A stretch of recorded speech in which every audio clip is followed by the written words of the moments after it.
It's a song that originally Omar wrote as a gift to me that was like purely electronic based the whole way through.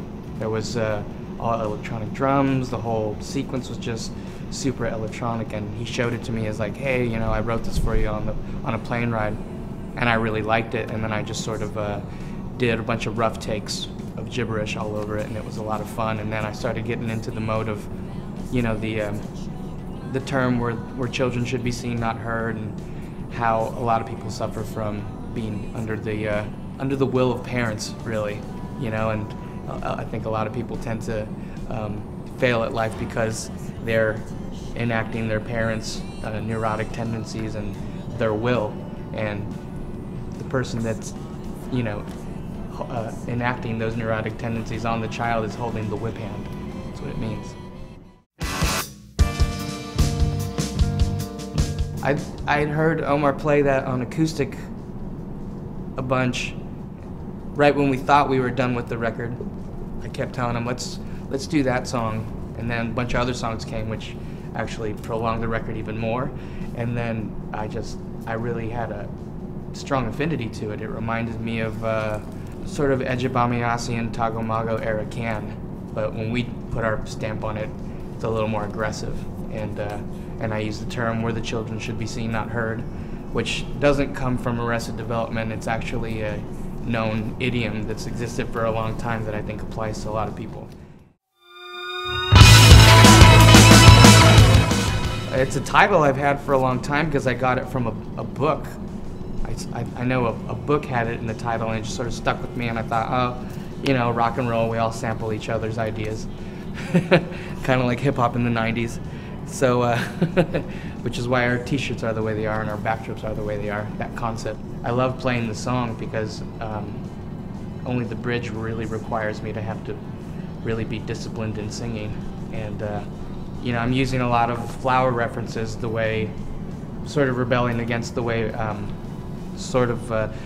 like sitcom writers use flower motifs in writing to make a metaphor more true to life, and I'm actually using it in there, listing a lot of flowers, because in the story the main character he has an older brother that has passed away, and his older brother's trying to contact him, so I used the Greek mythology of Hyacinth, where Apollo's favorite was struck down, and when he was struck down and killed, he came back to life as the hyacinth flower. So in the story I wrote, the brother is trying to get a hold of the main character by constantly growing back in his front yard and, you know, always grabbing his attention.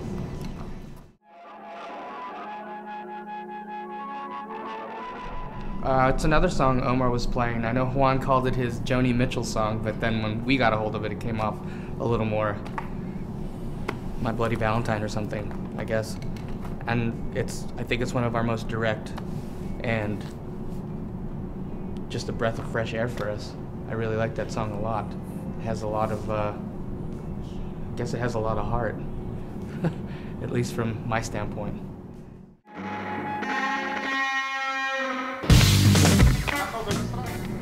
I was trying to come up with a way to describe the character's mom in the story, which she is sort of she's a stripper at night, the mom is, and she's really cruel to her son, so the Malkin Jewel is the town's nickname for her.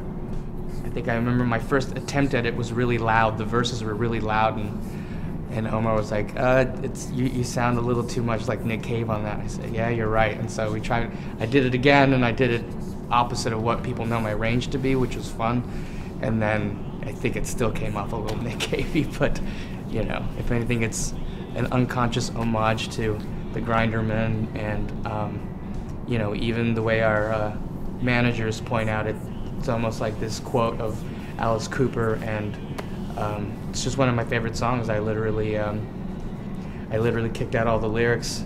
I was sitting on the can one night, went to the studio, laid it down. Yeah.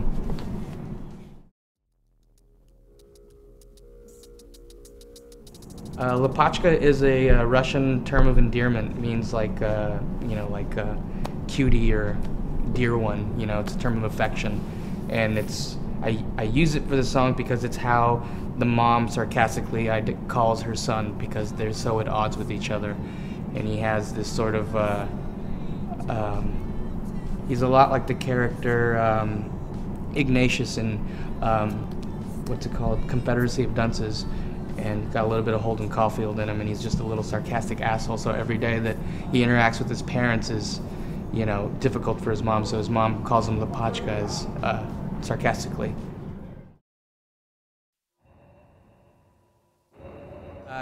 In absentia is a term I got from a book a friend gave to me, and I've always been fascinated by the Rosenbergs and the trial of Julius and Ethel Rosenberg, and in reading it, the term in absentia was there because one of them was tried in absentia, which means you're not there at the actual proceedings, but you're tried. And I think a lot of people have this misconception that it has something to do with the band, another band who used it in the title of their album, but it has nothing to do with that band. It's like a Western chord structure. What comes around goes around. We're all going to repeat something one of us did, you know, whether it be with words or melodies or, you know, so that's what it is. And it's one of my favorite songs. I really pushed. The album was ready, and I was like, we have to put that song on. We have to. Got to the studio, listened to my old takes, and I'm like, can't put that out there. So I redid everything as much as I could, and then we, you know, the very end used to be the chorus, and then it was like, no, let's keep that for the end, and then we just spending the whole day treating it because we were rushed to release it, and by that point, this whole movement had happened with the fans of, you know, Occupy Warner Brothers, and, you know, so it really all just comes back to how long I took with the album. You know, I really took my time with the album, going through a lot of stuff, and, you know, was getting rid of pot smoking in my life, and it's not an easy task, so it was like it took me a while to get to where I'm at, and so I had to really take my time with everything and do it the opposite way of which we do, which is like an album a year usually, you know, or several projects at once, so just goes hand in hand with the whole Occupy Warner Brothers movement. It was actually really my fault because I was taking my sweet ass time.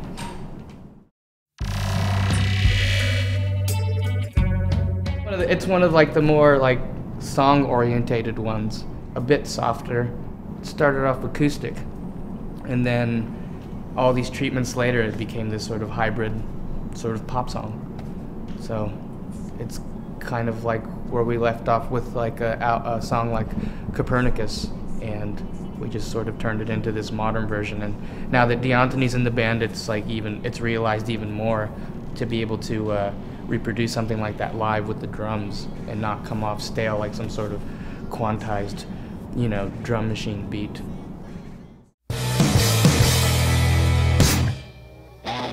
We did that one a long time ago, around Bedlam era, in a studio in New Orleans. And to me, right away, when I first heard the original way it sounded, it reminded me of like a Fire Hose or a Minutemen track. It just has this kind of quirky three-piece thing to it.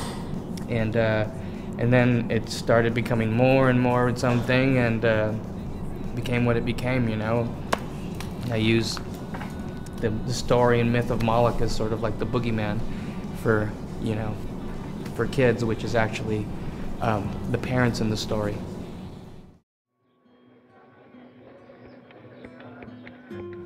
Trigus Pale Moon, it's a fun song to play live, and you know, the album version is very different from the live version.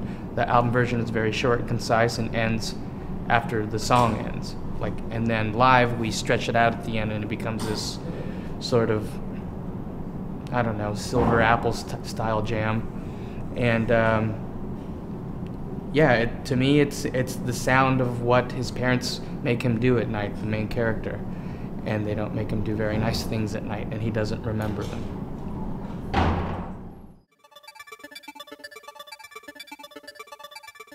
Another simple one that was one of the first ones that I tackled, I had ideas for right away, and just sort of made gibberish tracks, you know, where I'm singing I'm alone at night. That was like the only thing I really had written for it, but the rest was kind of there. Yeah, it's another one that's just sort of like the condensation of of being so long-winded for so many years, and it's a breath of fresh air for us.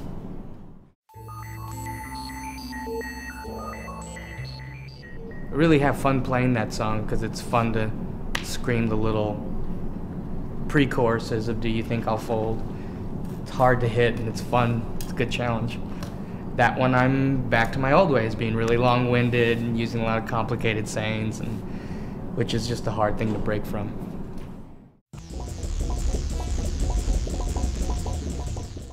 I'm paying a little bit of homage to Peter Greenaway and his movies, and I really like the movie called The Thief, the Wife, the Cook, and Her Lover. I've always been, a lot of people know, a Helen Mirren fan, and was attracted to the movie because of her. And then I was attracted to, you know, his other movies from that movie, and I just always liked the term Z and 2 knots, so just kind of borrowed it because of what it means. Z, Z, 2 knots, 2 zeros. It's a zoo. It's describing the living situation that the character's going through. Home life is a zoo.